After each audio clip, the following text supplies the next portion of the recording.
Hello and welcome to another episode of Euro 2020 Happy Hour, and we're live with myself, Sham, aka FPL 2 Guys 1 Cup. And myself, Rob, otherwise known as FPL Panda. Rob, how are you feeling after last night? I keep having to pinch myself. I woke up this morning and just couldn't believe it. And then I watched the game, had the game on to play it back all over again this morning whilst I was working, just to confirm what I was seeing. But yeah, just relieved and happy, ecstatic, all at the same time. Yeah, there's so many feelings about last night. Yeah, I mean, I was pretty rough today, to be fair. After last night, being at the game was an amazing experience. But yeah, so now we're in the last 8, and this is where it gets nervous and exciting, and I guess we don't really know what to expect, considering we had a few big shocks in the last round. So only 7 games of the tournament. So for the quarters, we have 4 games to preview, and we thought rather than do it all on one stream, we'll do it over 2. So we've got one stream tonight and one tomorrow night. So tonight we're going to be covering Spain and Switzerland and Belgium, Italy, and then we're back again tomorrow covering England and Ukraine and the Czech versus Denmark. So without further ado, let me introduce you and welcome you back to Faces, our Spanish rep Raul and our Swiss rep Nicola. How are you both? Evening, chaps. How are you? Doing fine. Excited to play Switzerland and to talk to Nicola about his thoughts about the incoming game and where he sees that Switzerland can beat Spain and how they can defend the Spain. That's going to be an interesting talk. Nice. And Nicola, yourself? Yeah, same. I'm very happy to be here, to be in the last 8, and looking forward to the game. And yeah, looking forward to talk to you guys. I'm not gonna lie, Nicola. I didn't think that would be inviting you back in the quarters to join us on a preview ahead when you had the thread. For various reasons. Right, let's go through the agenda. I'll just talk you guys through what we're going to be doing today. So we're going to be previewing the quarters and a quick review of the games involving those teams. Switzerland, Spain, Belgium, and Italy. Although we don't have our Belgium and Italy reps on the show tonight, I did ask them for their thoughts before the stream, so I'll read you out their thoughts and what they think. We'll then go through Panda's picks. As usual, we'll go through our initial thoughts from a fantasy point of view with regards to the quarters, and then we'll do our Q&A at the end. So if you do have any questions, just leave them to the end. I'll let you guys know when to put them in the chat. Right. Let's start off then with a quick review of the mad game it was Monday, wasn't it? Spain and Croatia first. Which mad game? Which mad game? Yeah. We'll go with the first mad game, this Spain and Croatia. So, talk to me about that game and what your thoughts were. How did it end up being as mad as it did from your perspective? For me, I was quite confident about the first 20 minutes. Spain played very well, played with the ball, created chances. It was kind of like the perfect game until the mistake by Unai or Pedri, however you want to say it, happened. Probably the worst goal of the tournament. You cannot defend what happened. And after that, we had very bad 10 minutes. I think that Croatia was very close to the 0-2. But all of a sudden, the team picked it up. We scored the 1-1 by Sarabia. It was a great goal. And from there, everything started to fall over. The pieces were connected. The team was creating chances. We were defending with the ball.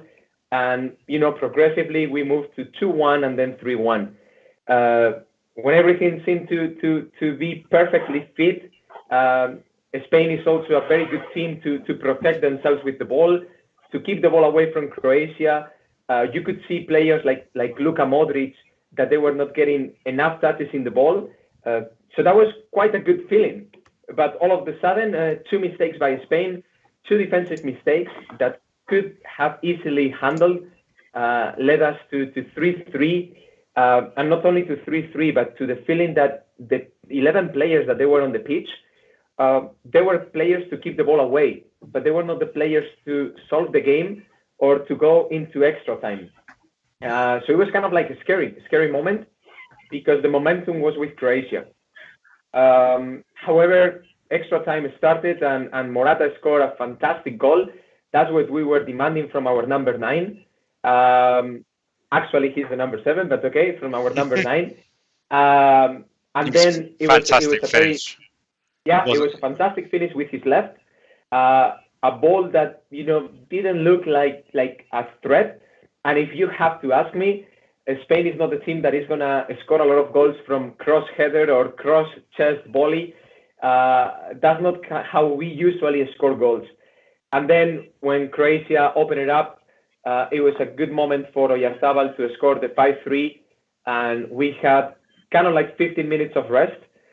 Croatia did not attack in the last 15 minutes as they attacked prior to the 90 minutes.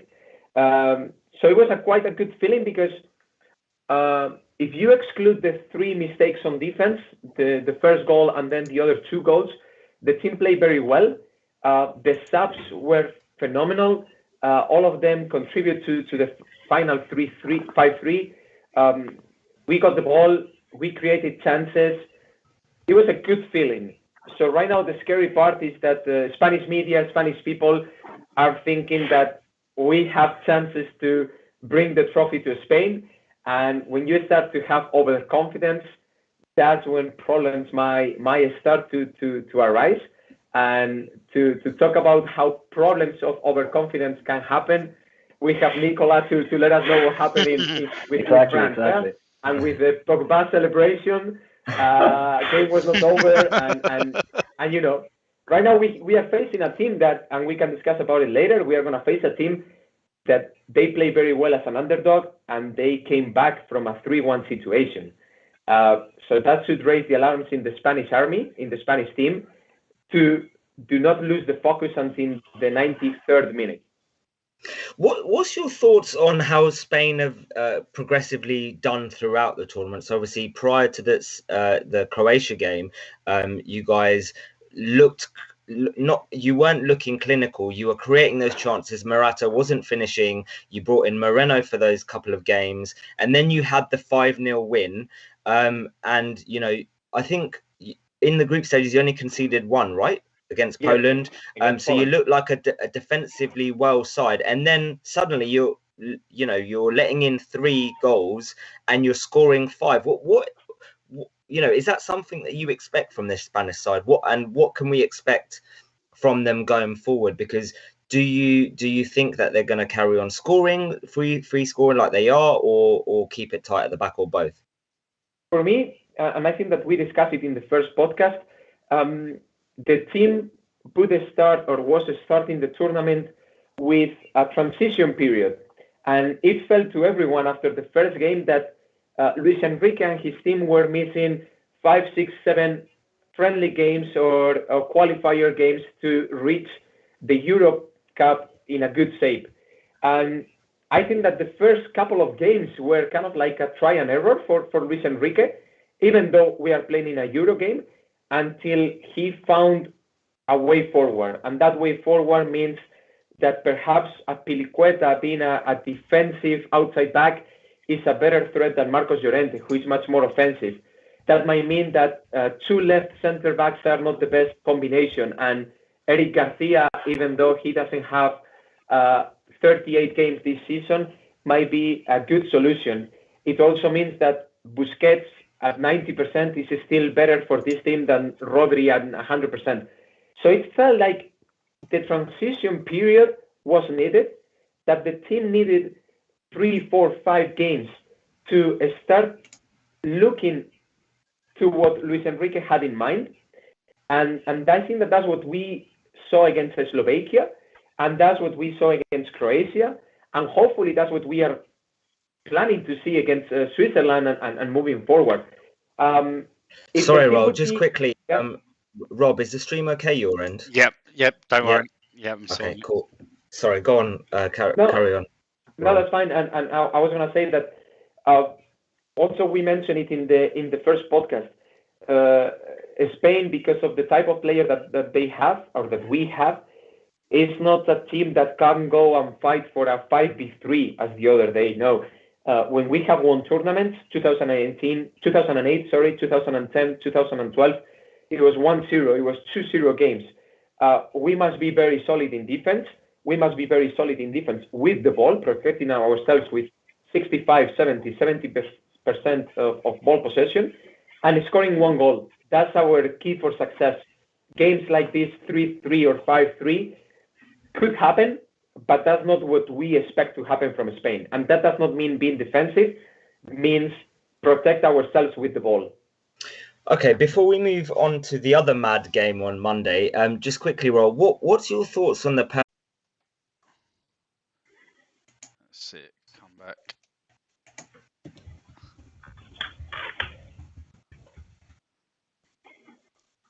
Excellent connection, perfect.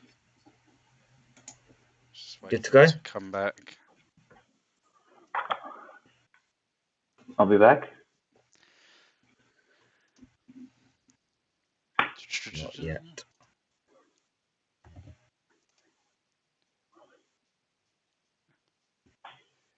My preview box has just disappeared. Oh, really? I don't know. I don't normally get errors on my side, and tonight I've been getting errors. People in the chat, let us know when you can see and hear us again. I'm getting loads of studio errors. It's my preview box. We're live. All right, there we go. Just checked. I've just checked. Right. Okay. So, Nicola, we were at Pogba doing his stupid celebration, and it was 3-1. Yeah, that's it. Well, he scored, and it was 75th minute, and Switzerland is not really proper for its big mistake, big comebacks. And so yeah, I mean, it was fine with me.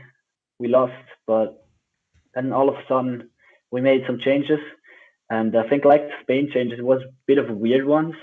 Like we brought on Fasnacht, he's played for Young Boys, Bern, and he's like, you play 15 minutes so you can tell the children you play 15 minutes at the Euros. So it was that sort of change, I thought, why? There's no point. And then we scored, and out of nowhere, and in the 90th minute, Fasnacht actually got the ball of Pogba, and Chaka played a brilliant ball to Gavranovic, who left Kimpembe for dead and slotted it home to make it 3-3, and that was ecstatic. So when it was 3-2, tell me about your feelings at 3-2. Did you think we've got a chance here? Yeah, obviously, but I didn't want to hope again. Yeah. There was so much hope in the past. I was hurt. I was still hurt from past experience. So I was just like, okay, we're still gonna lose, but deep down I knew, like, come on, man, please, just one chance. We need one chance. And yeah, we scored, and yeah, I mean, then Coman hit the crossbar in the last seconds, and if that one didn't, that would have been brutal. And when that's actually what I thought when it went to extra time. I thought that if they're gonna lose now, it's okay, because the way we played, I was so proud. It would have been okay if we lost. Obviously, I wanted to win so bad, but the way we played, it was just, I guess it's brilliant. It's like having those great moments in injury time at the end of the game. That was like the huge high point, and you thought, yeah, I'd be happy now to lose, because you've had that high point, not realizing that you were going to have even more high points later on. We were watching the game, so me and Rob were watching it together, right? At my place, and like we went nuts. We're like, when it went 3-3, like, oh my god, what's going on? And my neighbor, who's a very good friend of mine, he's French, right? So during the game, I was winding him up so much. He was like proper depressed. And then when they scored 3-3, you can hear him going, for fuck's sake! And then I was celebrating. And then after the game, sorry, go on. We send Rob. I was, because when obviously for fantasy, I'd captain Benzema, and I'd had 2 captain blanks over the weekend, and then I captain Benzema, and then he gets the first one, and then he scores the second one as well, and I was just like, I was probably just as loud as your neighbour was Yeah. when he scored the second one. I was like, finally, a fucking fantasy captain return. Yeah, I had Benzema too, but I wasn't that happy about his 2 goals. Yeah, and then I think after that it was just a case of, right, I've got my return now. Right, I want to enjoy this game, and yeah, it was just unbelievable. That last couple of minutes, just absolute craziness. Yeah, it's still a bit surreal to me because And then I talk just to can't us believe it. about the pens and how you felt when you won. Well, I mean, the extra time, first of all, was, there was some nervy moments there. I couldn't watch. I was in my kitchen all the time. I was just listening to the game because but the TV was like 10, 15 meters away, and I was just seeing little dots on the screen because I couldn't watch it. I was too nervous. I was walking around my kitchen all the time, and I went to pens, and we lost. We never won on pens. Actually, we never. Oh wow, okay. We're like England. We're like England. You're one of the select few teams that we've beaten on pens. Yeah, exactly. Both of you have been victims to England in penalty shootouts. Nations League, right? And Yeah. Poland in 2016, and against Ukraine in 2006, we didn't even score one pen. We lost 3-0 on pens. So, wow. So I was like, in 2018, England broke the finally won on the penalty shootout against Colombia, and I thought, the first penalty, I was like, okay, the run is gonna miss, and it's all going downhill here. And we scored, and we scored again. And well, when Mbappe missed, I mean, I just went on my knees, laid on the ground. I was shaking. I couldn't. I mean, it's still surreal to me, though. When we were watching it, and like when he walked up, I turned to you, didn't I? And I said, he's gonna miss. He just did not look confident at all in that situation, which is surprising. Like, this is someone that is generally regarded in the top 3 or 4 players in the world. It happens to the best of them. Kind of fall apart in that's it. But then when Ronaldo was younger, he missed the penalty in the Champions League final, and he. Messi, we've seen Messi miss penalties I remember the Champions League semi-final against Chelsea, was that 10 years ago? And situations like that, with high pressure moments, and the great players do it, but then it's how they bounce back from that. And I'm sure it's not going to affect Mbappe too much. He's going to be terrorising French league defences again. In 6 weeks' time. I mean, Morata bounced back as well after the miss, the penalty miss. So that's completely correct. but I just never thought. Prior to that game, then in the group stages, how did you think Switzerland played? Were you happy with the kind of the way that you were playing and that, or not really? It was horrible.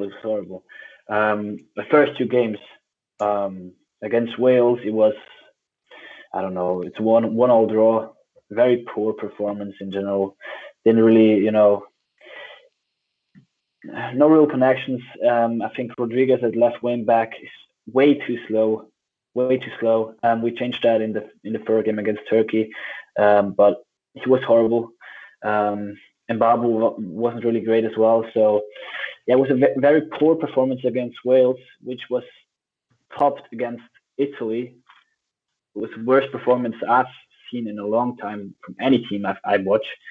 The players just seemed like they wanted to be on holidays, and they didn't care. I mean, the media in Switzerland, Jesus, they took them apart. I think they flew a hairdresser in to Baku and stuff like that, and they lost 3-0 to Italy. I mean, it was hell here. They played so bad. They played horrific. And I said before the tournament, I don't expect a lot from Switzerland because, I think we're a bit old now, a bit rusty. And we have the same manager for like 8 years or something like that. And the main issue between the first 2 games was that we played against Wales, pretty poor performance, and there were no changes at all for the Italy game. So I think that's always a bad sign for a manager. If you play bad and you don't change anything, the players will think, well, I can play bad again and I will play again, So you had a good result against Turkey. Yeah. I think anyone could have had a good result against Turkey. Yeah, exactly. Dark horse of Turkey. Now, but then we made changes. We started Suber instead of Rodriguez on the left-hand side, and moved Rodriguez back and took Cher out. And we started. Zuber's been amazing for you guys. Yeah, amazing. I never would have thought that. He's an all right player, He's fighting, and he's one of the few players that actually want to win and want to play for us, I think. Well, now it's different, but before the Turkey game, and he got 3 assists in that game. Shaqiri got an assist against Wales and 2 goals in that game against Turkey. And yeah, it was. Lots of things went our way against Turkey. Seferovic scored an amazing goal. Shaqiri scored an amazing goal, and Turkey missed a couple of good opportunities. But the mentality changed certainly. In previous tournaments, we always play well in the group stages. Drew against Brazil in 2018, for example. But then last 16, we had too much pressure because we played well in the group stage, and I think that's what changed. No one expected anything from the national team against France, and we got a result out of it. And I think the lack of pressure in that France game helped us a lot to succeed. Okay, so let's talk about the big game on Friday then, Spain against Switzerland. I'll come to you first, Raul. Let's talk, I'm going to ask you about fantasy first. What's your thoughts from a fantasy point of view? Because a lot of people are thinking to load up on Spanish assets. Do you agree? And if you do, kind of who should we be looking at from a Spain point of view now? Unpredictable. Jordi Alba, who played the first 3 games, was a true threat in attack, was on the bench against Croatia. Just quickly, Raul, before we are in a good position where Spain play first, so we'll be able to see what the Spanish lineup is before we transfer in any assets. So that's a kind of a good thing as well. Why was he benched? Why was Alba benched? By the way, I didn't understand exactly because I didn't think he played bad in the previous games. That's something that the media has not wondered, because we won, and on top of that, he came out of the bench on the 70 minute or so. So he played for another 50 minutes. So there has not been a question about the lineup. But indeed, we will be able to see the lineup of Spain. I don't think that budget is an issue anymore with France, Portugal or even Netherlands out of the Euro Cup. So all of us have budget, kind of. So I would go for either Morata or Gerard Moreno, whoever is on top. I would go for Laporte because he has been a threat in set pieces. He has been the Sergio Ramos that we do not have. And if you are risky enough, go for Unai Simon. I'm not personally, I'm not a big fan of keeper plus defender, but at this stage of the tournament, might be wise to go for keeper and defender. So Unai Simon and Laporte, you would be looking for 6 points. Most likely, Unai will not record 3 saves, so he's not going to give you the extra point. So that's what I would do. Perhaps Ferran Torres, Pablo Sarabia, they have been playing well. Ferran scored twice. Sarabia has many assists. Again, I truly believe that Spain is a team that would win if we are able to keep a clean sheet and score 1 or 2 goals. And those 1 or 2 goals, because of our style of play, can be from Morata, can be from Gerard Moreno, but can also be from any other player in a combinational play, as it happened with Azpilicueta in the game versus Croatia. How do you see this in? So I guess from a non-fantasy point of view, then how do you see this game going? Because obviously you've seen Switzerland essentially come back, which is what Croatia did to you guys. Do you see this being, a 3-1, 3-3, a high-scoring game, or do you see that? Or are you literally you would have no idea? You wouldn't be surprised if it was 1-1, and you wouldn't be surprised if it was 3-3. I do think that it's going to be a lower scoring game. That's my prediction. Why? Because I truly think that if the mistake of Unai Simon would have not happened, our game would have been much closer. Perhaps 1-0, perhaps 2-0, perhaps 1-1 or 2-1. And on top of that, I truly think that this is a difficult matchup for Spain because Switzerland is a team that is very comfortable playing with 11 players behind the ball and then speeding up with Shaqiri, with Mbolo, and even with Seferovic. On top of that, you have, or they have scored 2 goals against France in cross header, the 2 goals from Seferovic, and we have been scored, Lewandowski and against Croatia, in cross header. That's our weakness. In defense, that's our weakness. We do not know how to defend those kind of crosses, and they attack them very well, and they are comfortable being behind the ball for 80, 95 minutes. They don't have an issue with that. So for those 2 reasons, I think that it's going to be a close game. Most likely we will have 70, 75% of the possession of the ball, but they are going to be comfortable with that. It's not going to be like Croatia that you saw Luka Modric, who was tired of chasing Spanish players. And he was super tired, and when he got the ball, he was not comfortable. That's not going to happen with Switzerland. When Shaqiri gets the ball, he's going to put a through ball that is going to be pretty good, and they are going to run for the counter. So I think that that's their biggest threat, and because they are comfortable with being on the defensive side, and they do it very well with 3 at the back, I think that is going to be a low-scoring game. Nicola, back to you. I mean, I can't believe we spoke about the France and Switzerland game and we didn't discuss Granit Xhaka. What a game he had. Yeah, he had a great game. He had probably the best game I've ever seen of him. I think it's probably the best game anyone's ever seen of him. Yeah, I mean, he's actually not a bad player. He gets underestimated in Arsenal. Yeah, he's not bad. He's not bad. But when he's one of these players. When he pulls on the Swiss shirt, I think he becomes a different player. Yeah, he's like Pogba. Yeah, exactly. Yeah, exactly. Yeah, and he's not really. If he makes a mistake, everyone sees it. I don't know. There's players who make mistakes, but they can keep it under the radar. And if he does it, he's getting angry, and everyone will see it and will say Xhaka is shit. And he gets heavily criticized. Sorry, go on. No, that's fine. It's fine. Yeah, I was going to say, how do you see the game going, and do you think Xhaka will be able to have an influence against Spain like he did against France? He's not playing. He won't. He's not playing. That's the biggest issue we have.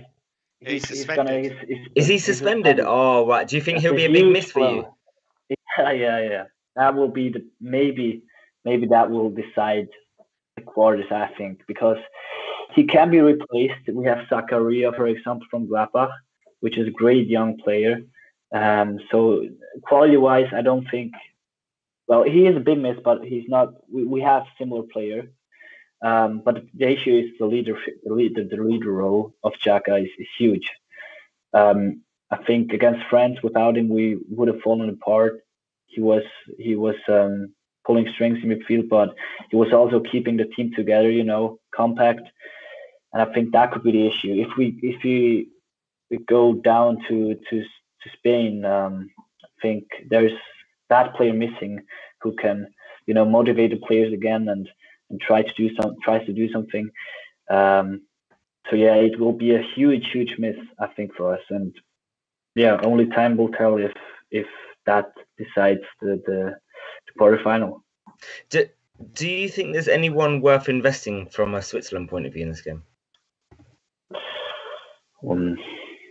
I think Shaqiri, if it goes to extra time, Shaqiri gets subbed again because he's not that fit. I said it at the start of the tournament. It depends how fit he is. He might get subbed at 75 again or something like that. if it's close, maybe not. Maybe he'll play 90, but he's not looking that fit. He's obviously a great finisher, and he creates a lot of chances, but he's not the best runner. Or should we be loading up on Spanish? I think we should be loading up on Spanish, actually. It's a win-win situation. It's a win-win situation. There's no... you shouldn't go with any defender, I think. Rodriguez, he won't be on pens anymore. And who would take the penalties with... would it be Shaqiri or would it be Seferovic? Rodriguez missed 3 in a row. Shaqiri, maybe. Seferovic, I don't think so. Xhaka, I don't think so, because he said after the pen shootout that he was scared to take one. Yeah, I don't know, actually. I don't know. Probably Shaqiri. So it's hard to predict, but I wouldn't go with a defender anyway, because on the right-hand side, as Wittmer played against France and he didn't play too well, and then Babu got subbed in and he got an assist and played really well. So I think he could start, but it's unclear who is starting. So on the centre back, there's no point in going in investing in a centre back. Suber, well, I mean, I can't believe it that he got 4 assists in 2 games and got a pen. I never would have thought that, but I'm not quite sure if he has a lot of continuity fantasy-wise. Yeah, like Rolf said. I'm not sure. Like, I think that Zuber could get some joy down that left-hand side. He could. Yeah, Aspie's not that fast anymore. I think generally how it would play out is Spain are going to have a lot of the ball. You'd expect them probably to have 75% possession through the course of the game. But there'll be those moments when Switzerland win the ball and they'll move it quickly. And if Azpilicueta's been up attacking, will he be able to get himself back there to defend, or would Zuber be able to take advantage of that? Because I think that's the only way Switzerland are going to win it, especially with Xhaka not there. It'll be let's sort of soak up the pressure and then just hit them on the break when we get the ball, and then try and make it count, which you did against France. At the end of the day, they were controlling the ball, they were controlling the game, and then you got the ball off them, moved it quickly from back to front, and you took the chances that you got, which some teams they do that and they don't take the chances, but if you take the chances, you're in with a shout. He's someone that interests me because of the value. He's great value. He's great value. And I mean, you could go for him, especially because our attacking options or our attacks against France went to the left side all the time. We never went through the right hand side of our players. Super created a lot of chances, that's true. But if Mbabu starts, I'm not sure if that will be the same case, because Mbabu started really, really fast on the right hand side. But yeah, you could have a case. I think if we'll get a goal, there's a high possibility that he will get an assist or a goal. That's true. But like I agree with Roll, actually, because I think it's going to be not a high scoring game. Normally, as the stages go on, there will be less games in these tournaments. Less goals in these tournaments. And less games. Yeah, less games. You know, I know my football. So yeah, I mean, a 1-1, a 0-0, 2-1, or 2-0 is a high possibility there. I think Suber or Shaqiri. Wouldn't go with Seferovic. I think he's a bit expensive. I mean, he scored 3 goals, but I still wouldn't go for him because it's probably his last game, I think. And yeah, I think the only 2 possibilities is Suber or Shaqiri, and okay. Well, it depends what you like, I guess. Roll, I'm going to ask you for a prediction then for the game. 1-0 Spain. Okay, Nicola? I'm gonna go 2-1 Switzerland. Ooh, okay. He couldn't sit there and say 2-1 Spain, could he? I'll say 2-1 Spain now. I do think Switzerland have a goal in them, but I think Spain have enough to win the game. I'm going to say 1-1 and Switzerland win on penalties. Cheers, mate. Appreciate that. That's my love for you, mate. Right. Before we move on to Belgium and Italy, do you guys have anything else to say regarding Spain or Switzerland? No, I don't think so. No. Rob, anything else you want to ask them? No, I think we've covered everyone. I mean, I thought it was interesting that Raul said Unai Simon could be a good option. I've already done that. That was my move for the knockout stage. He was my gamble keeper because Pickford was obviously the safe option for the round of 16. We always knew he was going to get a 7-pointer. But the other player at the moment, Sarabia, at the moment, I think he just looks like he's at it. Like he was brilliant in match day 3, and then he was really good again in the round of 16. And I think he just gives a different dimension to the Spanish attack in the way that he plays. And yeah, I mean, at the price that he is, I mean, I've got him here as 6.5, but I believe he probably went up after match day 3. I haven't changed the prices. I've just been drunk for too long. And I think so. I think he is like 6.6 or 6.7 now. But he's still like that's really great value for a midfielder at this stage of the tournament, I think. Nicola, what were you going to say?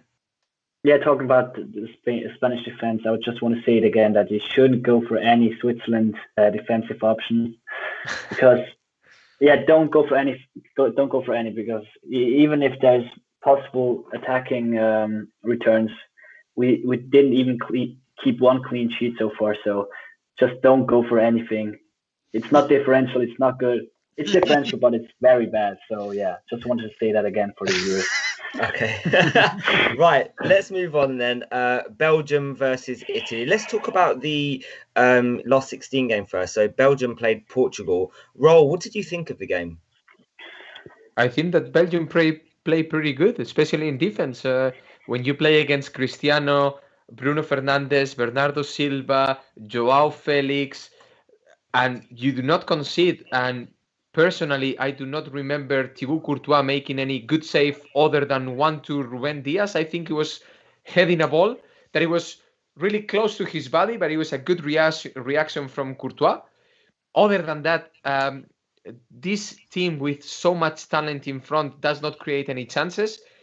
I think that was a very, very good game for Belgium, but they pay a very, very, very big toll with Hazard and KDB most likely not playing in the quarterfinal.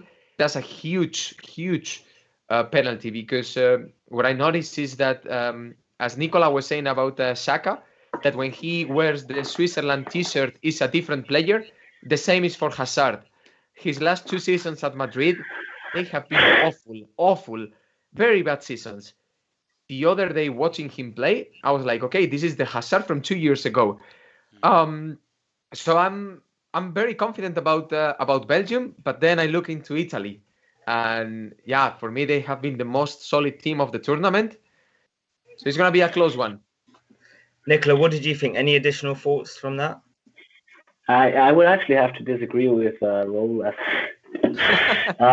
in a way that I think Belgium got a bit jammy in that game.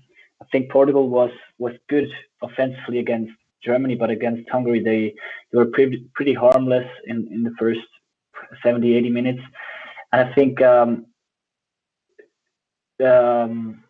playing that defensively, they didn't really have a game plan other than just staying back and hoofing it up front to Lukaku, especially after KDB got injured. I don't know. It seemed a bit of a lucky win. I think if they face a tougher opponent, I think Portugal has been pretty average in the group stages as well. it could get worse. And I don't rate a couple of players in that Belgium team. I don't really rate many. I don't rate Borgen Hazard. I think it was a great goal, but I don't think he's a good player. And now with KDB and Hazard injured, and possibly Carrasco coming in, who's can be an inconsistent player at times. I think it will be a very, very tough game against Italy. So I would 100% back Italy in that game. Okay. Rob, what do you think about the Belgium-Portugal game? Any additional thoughts to what Roll and Cliff said? Yeah, I think Belgium, they did show a lot of fear once KDB and Hazard were off the pitch. They looked instantly very uncomfortable with how they had to set up and play. I could see, like, you could see the disappointment in players like Ronaldo at the end of that Portugal game, because I think it was a missed opportunity for Portugal. With the players, the defenders that Belgium have got, that towards the end of games they are going to be tired, and they didn't get at them enough towards the end of that game. And if they did, they might have found a breakthrough. But on Belgium, I mean, Nicola just said doesn't really rate Torgan Hazard. I'd agree. You can't take anything away from the strike, but I will say that Rui Patricio has to do better with that goal. It was almost straight at him. He had a clear sight at it. It's not like it moved all over the place. It was like a natural swerve on the ball, and it hit the center of the goal. Like, it's not like top corner, or it's not like Pogba or Shaqiri, or like some of those goals where it was like postage stamp top corner. This was near the middle of the goal. And it was just, is there anyone in that Belgian side now, if KDB is injured? I'm not sure. I'm sure you'll give us the latest news. I'm about to read that out. And with Hazard as well, if he's out, I'm struggling to see where there's going to be that creativity and inspiration in the midfield, because there's only so much Lukaku can do. He's a good striker, but that's all he is. He's just a good striker. He's not going to be coming back into midfield and like doing what like Harry Kane does and other strikers like that. And we saw Morata do it a bit, dropping into the midfield, collecting the ball, moving it onto another midfielder, bringing the play back out. You don't get that from Lukaku, and when he does try and do it, he loses the ball. So I'd be backing Italy completely, I think. So I asked our Belgian rep, Joachim, what his thoughts were, and just to write me a few sentences. So I'm going to read out what he said. So he said, "We played very mature, and that is new for us. Our football is less beautiful to watch, but having Witsel back is major for our defence. As you saw against Portugal, there was one outstanding performance against Portugal, Vermaelen. I didn't believe what I saw. Kevin and Edin haven't trained, so I think the quarterfinals will be without them, but there are positive signs for both. So if we can beat Italy, they will be back for the semi-finals. I believe we can beat Italy. They won't adapt their football, so they want to play football, and that will give us space for the monster Lukaku. For assets for the Italy game, Lukaku and Meunier, I won't pick any other one. Meunier will get forward in the space Spinazzola will leave in his back." It's just, I think that with no KDB, I followed up with because I've got KDB in my side, and I said, do you think he's worth taking a -4? And he said, I would leave him in there. He said there's some crazy stats about KDB. After playing 45 minutes against Denmark and 90 minutes against Finland, he's had the most chances created over all the players, even players who played 360 minutes. And we all saw a reborn Edin. My shout out for Carrasco failed. I have to be honest, he was unlucky in the first game, but overall he's been a disaster. He said there's little chance KDB will play, but I would never go there fantasy wise. But if you do have him, keep him if you don't have a wild card. When did he write that? Today. A few hours ago. Because I read that KDB might be injured for like 10, 15 days. So yeah, so maybe he hasn't seen the update. So he wrote that I think 3 hours ago. Okay. Yeah, it's I mean, it's interesting what you said about. I think that they're going to have to, for Belgium to win this game, they'd have to probably play very much like the Swiss are going to have to play against Spain. Give up a lot of possession to the Italians and move forward quickly on the break, because we know that Spinazzola and Di Lorenzo like to get high up the pitch, and then the idea will be the likes of Meunier, Carrasco try and fill that space that they're leaving as quickly as possible, because they're going to be the people that have to make the chances for Lukaku. And it'll be interesting to see Lukaku up against Bonucci, and whether it's going to be Acerbi or Chiellini.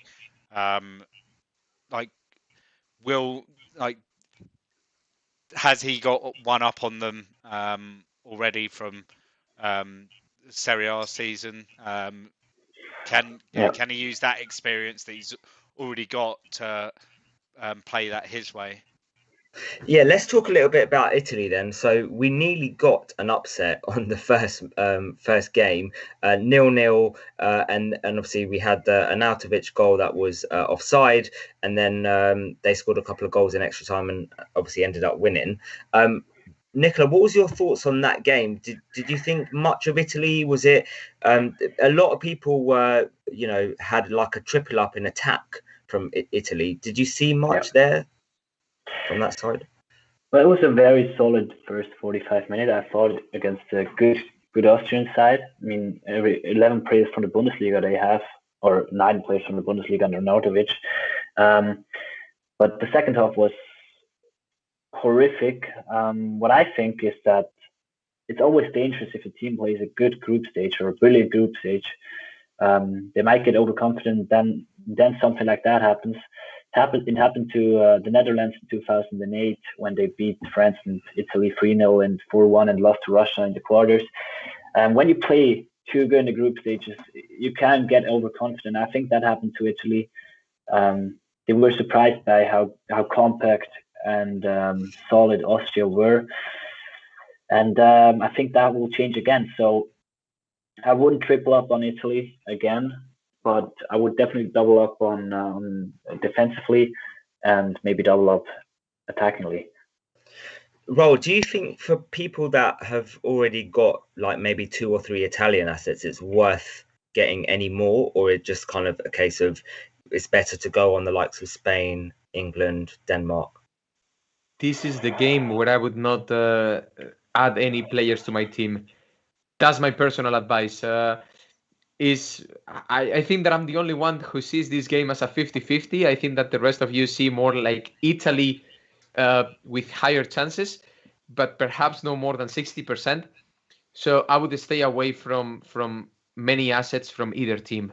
That's my advice, unless you get a wild card. And again, if that's the case, I would follow Nicola's advice to perhaps double up in defense or double up in offense. But if you have already players and you don't have a wild card, I would stay away from this game. That's my advice. Okay. Rob, anything to add with regards to Italy before I read out what James has put? Well, I've currently got who have I currently got from Italy? Spinazzola, Insigne, and I've only got 2 Italy now. I think I've only got 2 Italy, but I'm probably going to bring in another one. But it'll probably be. I think it's Chiesa that's going to be starting. Yeah, that's what I was about to read out from. Yeah, over Berardi. So yeah, Chiesa is someone that I am thinking about, because again, he's a good value pick at this stage of the tournament, and I can sort of bring him in and for Pogba and save a bit of money. And it's hard not to see an Italian win, but then Belgium could grab a goal and hold on. We've seen them do it before. I'm going to read out what. Sorry, go on, Nicola. What were you going to say? Yeah, I just wanted to say that what Rolf said about the 50-50, he has a good point, I think. I just think that Italy will go through. But the thing is that with those teams, like Belgium has been a dark horse for like 8 years now. And this year they didn't play that well, but I think they've matured. And quite often it's when the team doesn't play that well, but the team has matured. I think that can be dangerous for Belgium. That can be dangerous for Italy because most people will think Italy should go through because Belgium doesn't play that great football anymore. But I think at the same time, that's the exact danger because Belgium has a lot of experience right now compared to 2014, 16, etc. So I'm going to read out what our Italian rep James wrote to me before the game. So he said, Barani is rumoured not to be starting and it's looking like Chiesa instead. So it could be a different fantasy choice. I think the Austria game woke Italy up a little bit in the tournament. So I expect them to come out very fast against Belgium. Belgium are possibly missing a few key players, which will give us confidence of a good result. I think we proved we have a better depth than Belgium. So if the game was to go deep, I think we could become more and more favourites to take it. Been no extra practice on penalties this week in training, so take that as you will. Fantasy wise, I think would be good to spread assets throughout the team because Belgium are decent going forward with Lukaku, so maybe hard to keep a clean sheet. I would look for maybe one player in each position, i.e. defence, midfield and attack. Interesting thoughts. Right, have you guys got anything else to add on this game? I would say that even though I think that the game is very equal, perhaps 51-49 for Italy, what is true and is undeniable is that Italy has been the most consistent team through the tournament, and they have proven to be successful with what is usually called in Spain plan A and plan B, meaning that whenever they have the ball, they are successful. They know how to pass the ball. They know how to be offensive, how to take the lead during the game.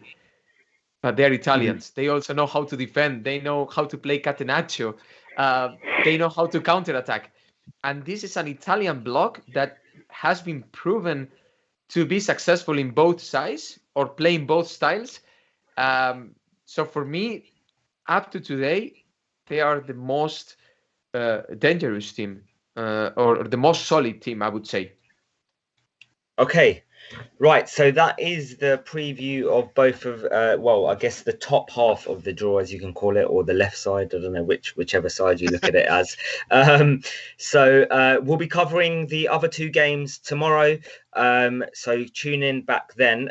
Right, let's move on to our next section, which is Panda's Picks. And Rob, I'll let you take away with this one, mate. Well, there's quite a few today. I had to trim some of them down. I uploaded quite a few. Yeah, so you can considering you forgot to put the tweet out again. That was you had one job today. I had loads of pictures saved from the last few days, so I thought I'd upload them. So we've got this meme, which is the amount of own goals that have been scored in this tournament, and Pedri's own goal was the 9th own goal of the tournament, which is 3 times as many as there had been at the previous most. And I think you told me the other day it's more than any other European Championship combined. Put together, yeah. Yeah. Which is crazy. We don't know why there's so many own goals. It's just unlucky. I think it's just unlucky this year. There's been some really unlucky ones, but then there's been Pedri as well, it was horrendous.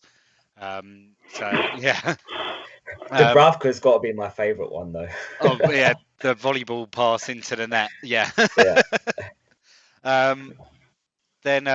With the games, especially on Monday, where we thought that both games were pretty much over, and you're probably starting to, for those in the UK, the missus might have been thinking, I might be able to watch Love Island in a bit, or dinner's almost ready.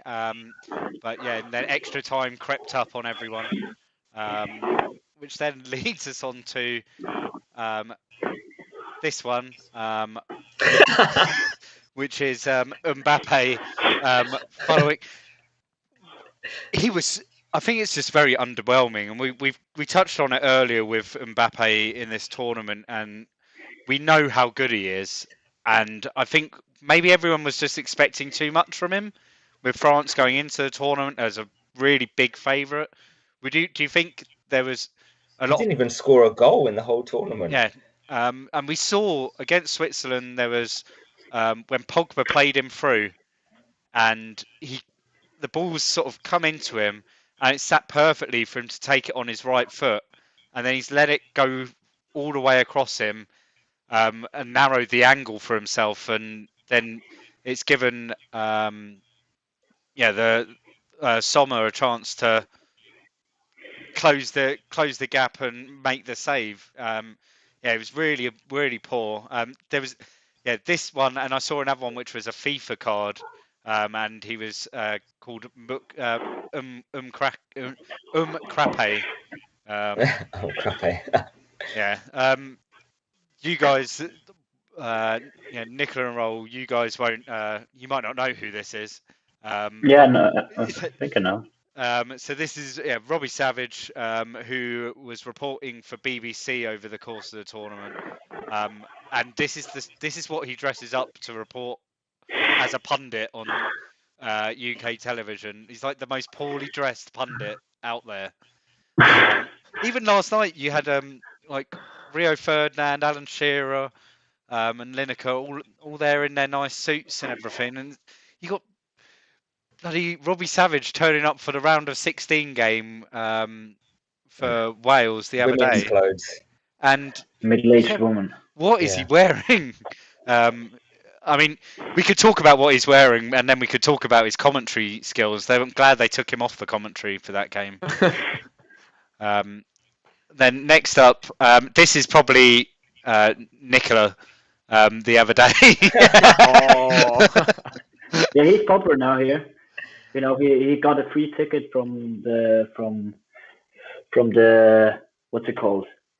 Swiss FA? National. Yeah, exactly. Well, they gave him a ticket for the quarters for that in meme. St. Petersburg. Wow. Yeah, and he got loads of interviews, loads of media attention here. He's a new star in Switzerland, new star boy. I think it just. I've uploaded some more photos. I don't know if you got the ones of the Harry Potter. Maybe you can show them on tomorrow's stream. Yeah, well, I didn't get that one. But yeah, I think it was just like you can't see in this picture, but I think it's about 90 seconds has passed between each photo. It's just really, was it 90 seconds? Yeah, oh it was 89:30 the first one, 89:30 or something like that. Oh. Yeah, so it's 90 seconds of. I'm thinking any football fan, even if you were French, you'd sympathise with that and be able to relate to it, because I think it's one of the things that I think is why we love the sport and we love the game, is because you get moments like that where you get the despair and you get the shared joy. And I saw someone on Twitter the other day, they said, would you prefer to lose 5-0 and know with 20 minutes to go it's over, or would you prefer to lose 2-1 in the 3rd minute of injury time? And I said I'd prefer to lose 2-1 in injury time, because at least then you can believe until that moment in injury time, and you know that you're still in the game. And that's what's so special about the sport, isn't it? It's the emotion of it all. But yeah, and we had this meme as well from the same guy. Call me an ambulance, but not for me. Then we've got a picture of some Italy fans dressed up as pizzas. I believe it's pepperoni pizza. I had pizza this evening for dinner. Pepperoni, yeah. Here's a stat for you. I'm going to say that Italy's run is all down to me, because I hadn't even noticed this until Saturday night when the Italy game was on. During every Italy game, I've been eating either pizza or pasta. Nice. So just inadvertently, and are you gonna eat it again on Friday? I don't think I am. Watch Belgium win now. yeah. Nice one. I have Italian fans like they'll be atting me. Eat some pizza. Yeah, they'll be 1-0 down. And be like there'll be a Domino's delivery just like suddenly appear at my door. And right, anyway, and then on to some pictures taken by Sham yesterday at Wembley. Oh no, this isn't taken by you. This was just a random couple. I thought this looked like the guy looks like at Dave Simple Goal FPL Simple Goal FPL. I thought the guy looked like Dave, but there's obviously a few couples. I saw there was a woman in the crowd that she was all in her German kit and everything, and then she had her kid with her who was in an England kit, which was quite cool. Then this one is you always had to pose. Yep. Like, is that your Tinder profile picture? It will be. It will be. So yeah, that was your view yesterday. In the heavens. And then you with our Portuguese rep. Who's English? Portuguese. Shez, who you went to the game with. And then was this taken by you after the game as well at IKEA Wembley? Yep. Do you spot Southgate leaving IKEA with a trophy cabinet? With his put together trophy cabinet. Gareth, if you're watching this, I'm sure you are. I'm an expert at putting together trophy cabinets, so there you go. So that's the pictures for tonight. Please send us some pictures of your experiences over the weekend. I know that for everyone, it's now at that point where the emotions are going to be crazy for the next few games. So if you get any pictures of wild celebrations whilst you're out and about in pubs, or if you happen to be at one of the quarterfinal games, then do get your pictures in, because we'd love to see those moments that everyone's experiencing right now at these games. Right, let's look at our fucked up teams for the quarters. There's only one way of putting that. All four of us haven't got a wild card, so who's in the worst situation? Yeah, who's in the worst situation?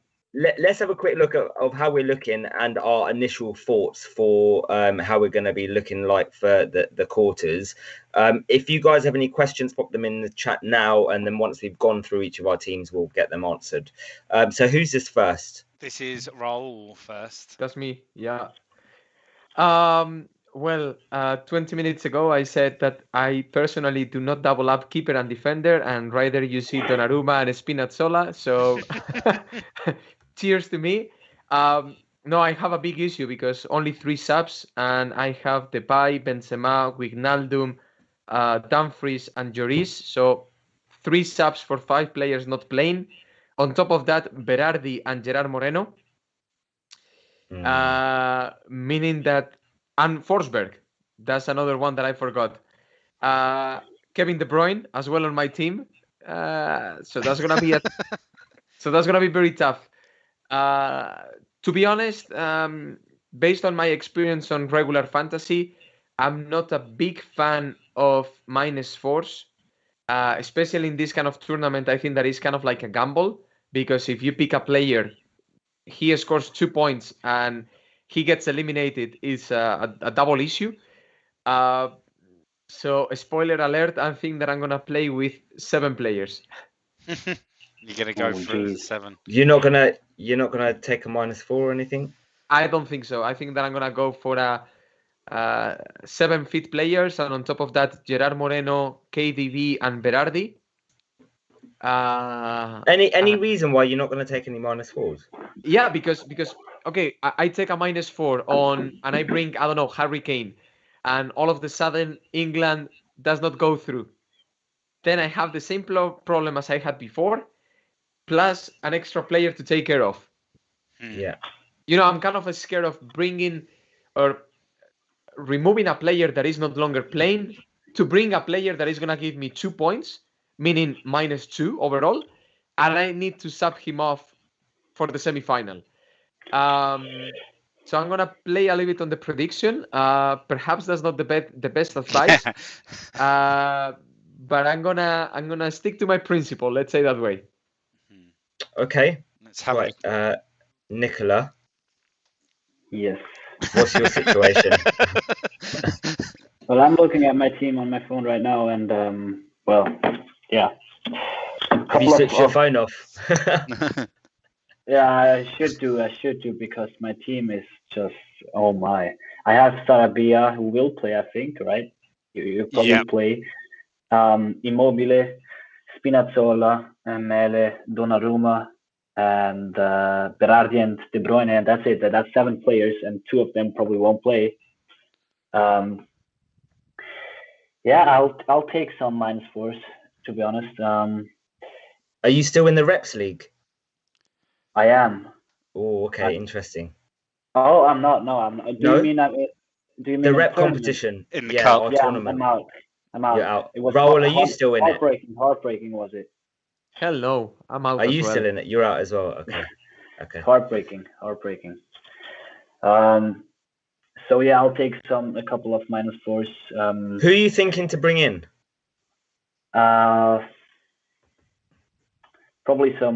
Probably 2 English defenders. I don't think they will concede against Ukraine. I thought that about Sweden too, so I brought in Augustinsson.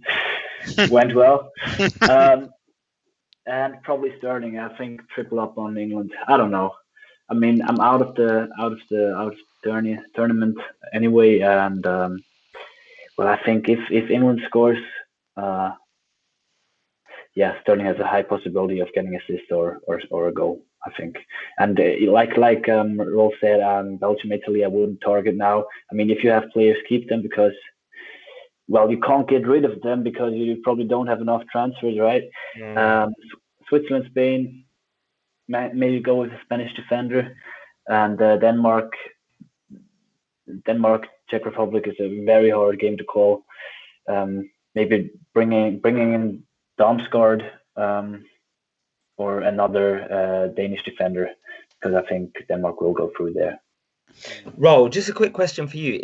If you could pick one Spanish player to bring in, who would it be? So if people just want, they've got 3 transfers, they just want one Spanish player, who would you be looking at? Like, obviously, let's say across the whole squad when we know who we're going to be who the team is going to be. Let me give you 2 options. If Gerard Moreno is starting, I would pick Gerard Moreno. Okay. Otherwise, Laporte as centre back. Not Morata. No. That's not my plan. I was looking at bringing in Morata. We'll talk about that in a minute. Right, go on, Panda. Who's next? We'll go with me this week. So yeah, I've had a really good week, which was, mate. You laughed at me when I went double England defence, but I knew that they were definitely going to keep a clean sheet yesterday, even when Muller was running through on goal 1-on-1.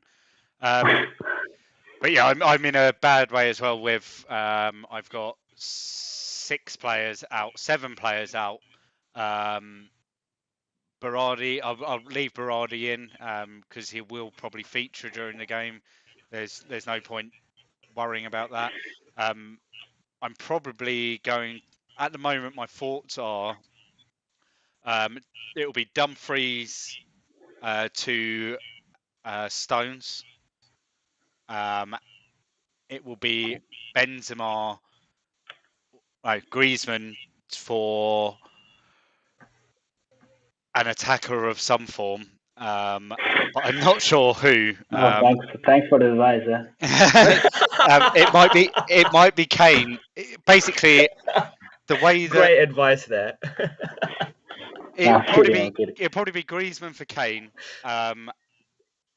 but it would probably mean me then going Pogba down to Sarabia, and then I can do Benzema down to Morata, or if Poulsen's fit, then Poulsen. Yeah, thought that too. Because I think Poulsen, it just frees up some money, and it's a player that they should beat Czech Republic and go through. If he's not fit, then I'll probably go Dolberg. I think it'd be hard for the Danes to drop him anyway, wouldn't it? I mean, we'll talk about this tomorrow night with Morton, but yeah, I think that's a tough decision, especially like you have your reserve striker come in, start, and then score twice in a knockout game. It's hard to then drop that striker straight away. But yeah, that's probably a question for tomorrow. But I think I'll take as long as I'm bringing in an England defender, I'm happy taking a -4 because I think that's 6 points. Touch wood. So I'm quite happy with that. But I also, I think that I think the other side of the draw is a lot tighter, and I think you can really I think this is the moment to then, and a lot of people would have been holding off and going, right, I'll pile into England or Germany. If that was your plan, follow through with it now and just pile into them. They've got the draw against Ukraine. They should beat Ukraine. I think there will be a little bit of rotation. Like I could see Chilwell maybe starting instead of Shaw just to give Shaw a rest. I could see Reece James maybe starting on the right hand side, or he might keep Trippier in there. He'll play a 4-back. He won't play a 5-back again, and he might start Henderson instead of Phillips or Rice to give them a rest. There's going to be some rotation there, but so definitely go with one of the. I think Pickford, Stones, Maguire, Sterling, and Kane are pretty much locked, definite starters. The rest could be. Otherwise, I'd be going Luke Shaw all day. But I've got a funny feeling that they can look at that game. England could look at that game. Southgate could go. Yeah, it should be a winnable game with a second 11. So he'll give some players like on paper. I might be overconfident after yesterday. You are overconfident. I mean, it's the quarters. It's the quarters. I don't think. I think on paper though, like on paper, yeah. That Ukraine side, I think we're lucky to get to the knockout stages, and then we're very lucky last night with. I think the red card. If the red card doesn't happen, then I think Sweden win. Right. Should we look at my team? Rob. Sorry, go on, Rob. Sorry about stepping into tomorrow's podcast, but do you think that England would play well knowing that they need to take the lead? Because when they have played the best, it was against Scotland. Sorry, when they played the worst, it was against Scotland. And that was the game when they needed to take the lead and to be creative and so on. And I think that in the quarterfinal, that's going to be their duty, to be creative and to take the lead into the game. I mean, what I'll just say is that when Ukraine in the group stages tried to sit back and soak up pressure, they fell apart. I don't think they can do that. I don't think they're capable of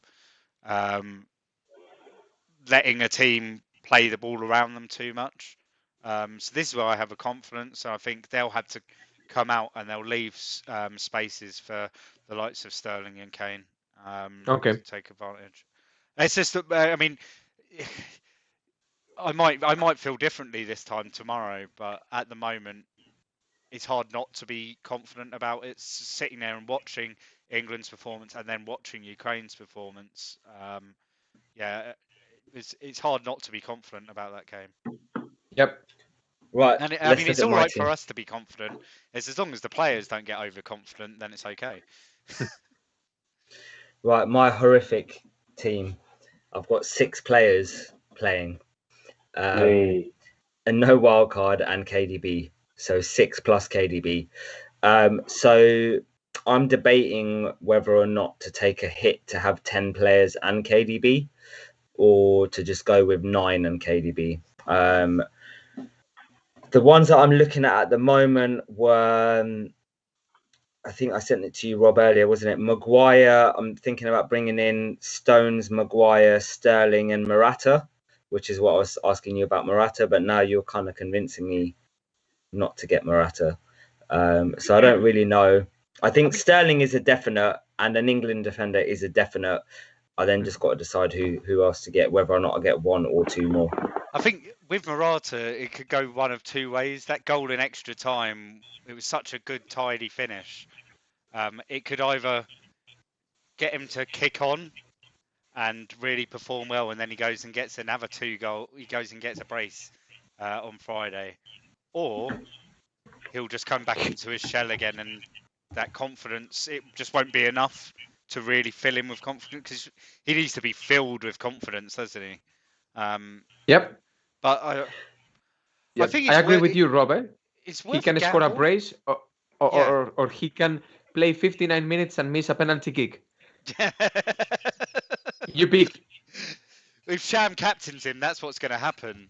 That's exactly what's going to happen. Right. That's all the teams covered. We've got one question in the chat by FPL Glasto, who says, I've taken a minus 24 and I still have KDB. Is it worth another hit? Well, to be honest, Glasto, if you've taken a minus 24, you might as well take a minus 28, to be honest with you. How have you managed that, mate? I mean... Fuck knows. You take a minus 24. Madness. Right. Okay. We haven't got any other questions in the chat. Rob, did you want to let mini league update? Yeah, and then go for I it. can let people know what's going on tomorrow evening. Go for it. So there's our mini league update. Can you see something? Can you see? Yeah, something? you're in the top 10. Top 5. Thank you very much. Top 5? Top 6, that is. Well, no, I'm joint 5th. So I'm in the top 5. So I get to be a guest on the podcast if I win, don't I? Yeah, you do. It means I can ask you all the questions, which I do anyway. So yeah, we've got a new leader. Where's the previous guy gone? There was a guy that was like top all the way through the group stages, and he's just completely dropped out of the top 10. Unless he's left the league. Unless he's left the league. He was winning and just thought that was it. Was it Wombat or something? I cried at Euro semi-final 2008. That's the our Rep League. That was the Rep League. Ah, yeah, he was doing really well. I think. Sorry. The current. If we looked at the Rep League now, I believe it is James from Planet FPL. Okay. It's top of the Rep League, but I think I'm second in that. He's like 600th overall. Yeah. So you've got Arve Svardal. I'm sorry if I've not said your name correctly. Yeah, he listens to the pod. He got a 70-pointer and is on 288 points.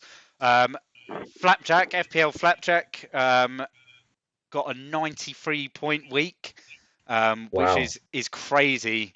I think he was number 1 across the whole world for last week. The game. I think I saw for the game. Yeah, across the game for that 1 week. Let's have a. I think I saw on his Twitter that he was number 1 rank for the week. That is crazy. I mean, I'm just having a look at his team, and yeah, he had Benzema, Kane, Mbappe, Holesh, Sterling, Sarabia, Striger Larson, Spinazzola, Maguire, Lloris, and Joachim Mæhle, captain. So he had a return from at least one return from every player, and even had Pickford on the bench with a 7-pointer sitting on the bench. So he could have had 94 points if he switched Lloris and Pickford. But yeah, well done to Flapjack.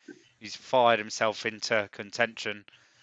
Just a reminder, the prize for the mini league for first place will be to come and join us on one of our preview podcasts for FPL, where we'll touch on the successes of the Euro 2020 fantasy game and really dive into how we feel about the upcoming FPL season.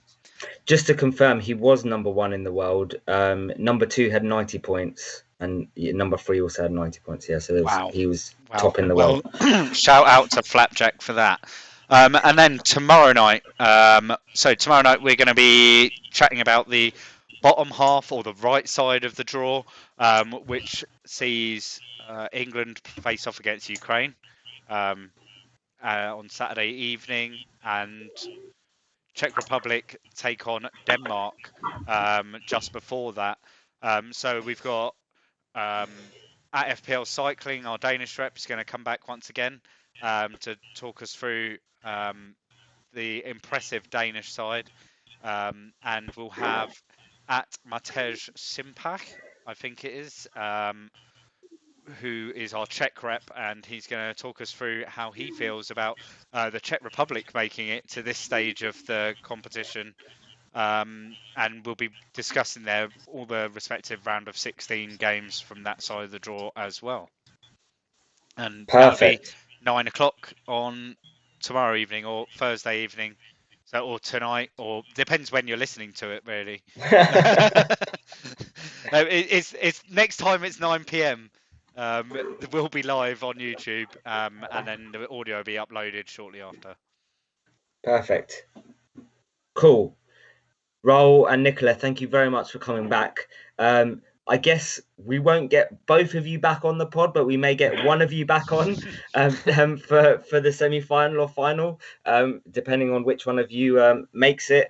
But yeah, thank you for coming back, and I really enjoyed this evening, so I really appreciate that. Yeah, thank you guys for inviting us. Nice. Yeah.